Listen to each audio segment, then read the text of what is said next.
A couple of the sectors that have provided nice leadership this year look a bit toppy to us, and that concerns us from an intermediate term standpoint.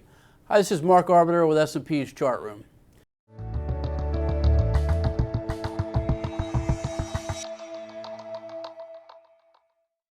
Taking a look at the weekly chart of the S&P Consumer Discretionary Index, you can see it's had a great run going back to 2010. Actually, if we expanded it, going all the way back to the bottom of 2009. From a relative performance basis, you can't really complain about anything. It's been onward and upward since 2009. What concerns us is from a weekly momentum standpoint. The green line is the 14-week RSI. There's two conditions with the RSI that we've noticed over the past couple years with respect to consumer discretionary. RSI gets very overbought. That represents the peak in price. That happened in 2010, and it happened in 2012 twice. We had RSI get above 70, very close to the price peak, and later in 2012 we saw the same thing. And in that second part in 2012, basically we worked off that overbought condition more in time than in price.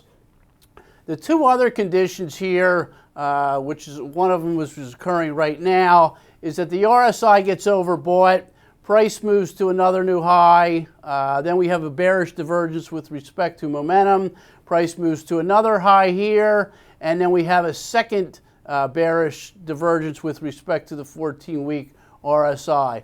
That looks like what is occurring right now. We had a peak of momentum here up near up in the high 70s. Prices then pulled back, then went to a new high here.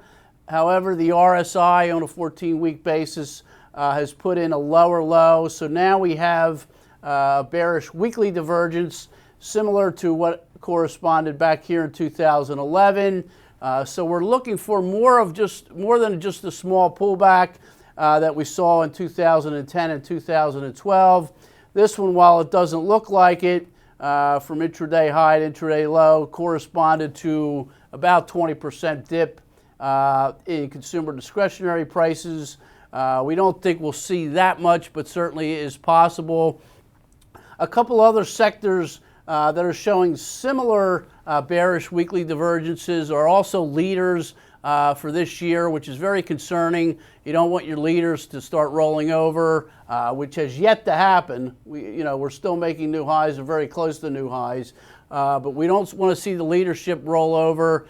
Discretionary is one, financials is another, and healthcare would be the third group that has done very well. If we start to see these sectors roll over and lose some of that leadership, it will be very concerning to us from an intermediate term standpoint for the overall stock market. So this has been Mark Arbiter with S&P's Chart Room.